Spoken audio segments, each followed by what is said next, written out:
ప్రజాపాలనలో ప్రతి దరఖాస్తుకు రసీదు ఉంటుంది. అప్లికేషన్లు అందుబాటులో ఉంచినాం. పొంగులెట్టి దరఖాస్తు చేసుకునేందుకు కంగారు పడద్దు. ఏ రోజున ఏ గ్రామంలో మీటింగ్ ఉంటుందో ముందే చెప్తాం.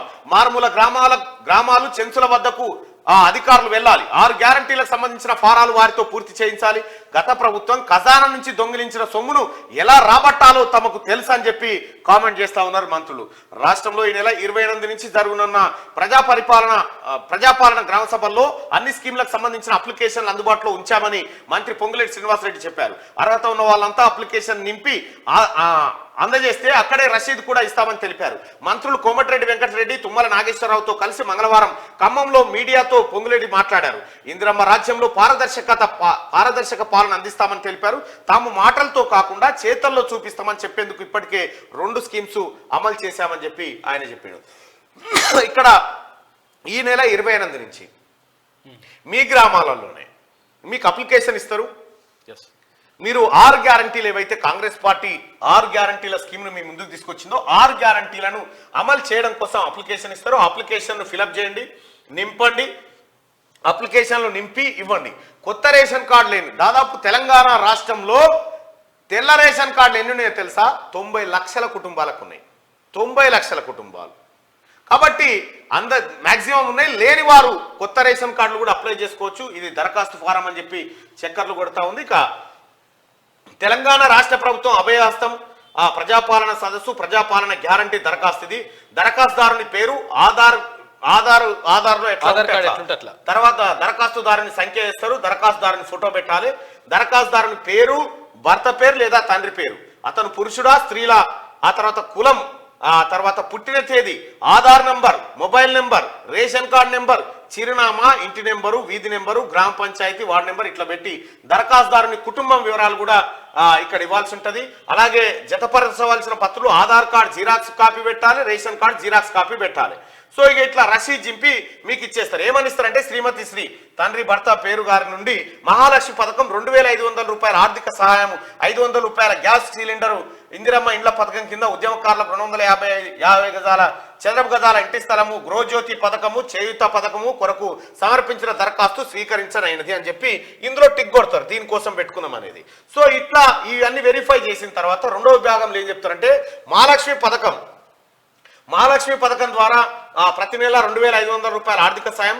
తర్వాత అందులో రెండోది ఏంటంటే 500 రూపాయలకి గ్యాస్ సిలిండర్ ఇచ్చే పథకం. గ్యాస్ కనెక్షన్ నెంబరు, సరఫరా చేస్తున్న కంపెనీ పేరు, సంవత్సరానికి వినియోగిస్తున్న గ్యాస్ సిలిండర్ల సంఖ్య, ఏడాదికి ఎన్ని వాడుతారు. మనలాంటి పేదోళ్ళు అయితే 5-6 వాడితే ఎక్కువ. ఇందిరమ్మ ఇండ్ల పథకం కింద ఉద్యమకారులకు 250 గజాల ఇంటి స్థలం ఇవ్వబోతోంది. తెలంగాణ ఉద్యమంలో పాల్గొంటే అవును అని అయినచో సంబంధిత కేసు సంఖ్య మరియు తేదీని, ఒకవేళ జైలుకు వెళ్ళించో వాటి వివరాలు, జైలు పేరు, స్థలము, శిక్ష సంబంధిత వివరాలు, శిక్షా కాలం అని చెప్పి ఈ ఇందిరమ్మ ఇల్లు. ఆ తర్వాత ఉద్యమకారులకు, తెలంగాణ ఉద్యమం చేసినటువంటి ఉద్యమకారులకు 250 గజాల స్థలాన్ని కాంగ్రెస్ పార్టీ ఇస్తామని అనౌన్స్ చేసింది. ఆ ప్రకారంగా దరఖాస్తులు తీసుకుంటా ఉంది. ఇక గృహజ్యోతి పథకం, గృహ వినియోగ విద్యుత్ మీటర్ కనెక్షన్ సంఖ్య, మీకు మీ కరెంటు మీటర్ నెంబర్ ఉంటుందిగా, ఆ నెంబర్ ఇస్తే ప్రతి నెల 200 యూనిట్ల కరెంటును ఉచితంగా మీకు ఇవ్వబోతా ఉంది. ఇంకా చేయూత పథకం కింద నెలకు 4000 మరియు దివ్యాంగుల పెన్షన్ 6000 పొందేందుకు ఈ కింది వివరాలు తెలియజేయండి. వికలాంగులు అయితే ఇక్కడ టిక్ చేయండి. సదరం సర్టిఫికేట్ నంబర్ ఉంటే ఇక్కడ పెట్టండి. ఇతరులు వృద్ధాప్య పెన్షన్ కావాలంటే ఇక్కడ టిక్ చేయండి. గీత కార్మికులు అయితే ఇక్కడ, డయాలసిస్ బాధితులు అయితే ఇక్కడ, బీడీ కార్మికుల జీవన భృతి అయితే ఇక్కడ, ఒంటరి మహిళల జీవన భృతి అయితే ఇక్కడ, వితంతు పెన్షన్ అయితే ఇక్కడ, చేనేత కార్మికులకు ఇక్కడ, ఎయిడ్స్ వ్యాధిగ్రస్తులకు ఇక్కడ, ఫైలేరియా బాధితులకు ఇక్కడ, బీడీ టేకేదార్ జీవన భృతి అంటూ చూసిరా ఎన్ని రకాల పెన్షన్లు ఇవ్వడానికి కాంగ్రెస్ పార్టీ సిద్ధమైందో, కాంగ్రెస్ ప్రభుత్వం సిద్ధమైందో చూడండి. 1 2 3 4 5 6 7 8 9 10 10 రకాల పెన్షన్స్ పేద ప్రజలకు ఇచ్చేందుకు సిద్ధమైంది. వికలాంగులకైతే 6000 రూపాయల పెన్షన్, వృద్ధులకు, మహిళలకు, చేనేత కార్మికులకు, డయాలసిస్ బాధితులకు, బీడీ కార్మికులకు, ఒంటరి మహిళలకు, ఆ తర్వాత గీత కార్మికులకు, ఫైలేరియా వీళ్ళందరికీ 4,000 రూపాయల పెన్షన్ ఇవ్వబోతా ఉంది. ఏమో అయిపోయింది, ఏమో ఆగమైందంటే గారు మరి పని ప్రారంభించింది కదా. తర్వాత ఇక్కడ కొత్త రేషన్ కార్డు గురించి కొంతమందికి డౌట్ ఉన్నది.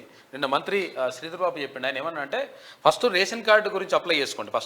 అప్లై చేసుకుంటే రేషన్ కార్డు లేని వాళ్ళు ఎవరైతే ఉంటారు కదా వాళ్ళకి తొందరలో రేషన్ కార్డు ఇచ్చేస్తాం. రేషన్ కార్డు ఇవ్వగానే ఇవన్నీ కూడా అప్లికబుల్ అవుతాయని చెప్పాడు. అయితే ఎవరన్నా భయపెడితే పొరపాటున కూడా టెన్షన్ పడకూరి. ఎందుకంటే వాళ్ళు ఉన్నదే భయపెడతాను, వాళ్ళు ఉన్నదే మనని కన్ఫ్యూజ్ చేస్తాను కాబట్టి ప్రభుత్వంకి ఒక రిక్వెస్ట్ ఏం చేస్తారంటే, పబ్లిక్ ఏం రిక్వెస్ట్ చేస్తారంటే 4 పైల బండి ఏదైతే ఉంటుందో అంటే 4 వీలర్స్ ఉంటాయి కదా, కారు అట్లా ఒకవేళ కొంతమంది ఏంటంటే కార్ డ్రైవింగ్ చేసుకుంటూ కూడా బతుకుతుంటారు, అటువంటి వాళ్ళకు కూడా కొన్ని పథకాలు వర్తించి అని చెప్పేసి ఒక చర్చ నడుస్తుంది. అవును, అయితే దాంట్లో కూడా చాలా మంది ఎస్సీ ఎస్టీ కార్పొరేషన్ సంబంధించి, బీసీ కార్పొరేషన్ సంబంధించి వాళ్ళు వాహనాలు తీసుకున్నారు కానీ ఇండస్ట్రియల్ లోన్స్ ఇప్పటి వరకు వాళ్ళకి వాహనాలకు పైసలు చెల్లించిన పాపాన పోలే, అవిటిని కూడా సరి చేయాలి. ఇప్పుడు సపోజ్ ఒక వికలాంగుడు ఉన్నాడు, ఇప్పుడు సపోజ్ అంతేందుకు, ఇప్పుడు మీ అమ్మగారే అప్పుడు ఆరోగ్యం బాగాలేకపోతే కారు కొనాల్సి వచ్చింది, కారు కొనాల్సి వచ్చింది. దేనికోసం? నీ కోసం, నాకు అమ్మ కోసం, అమ్మ హాస్పిటల్ కోసం.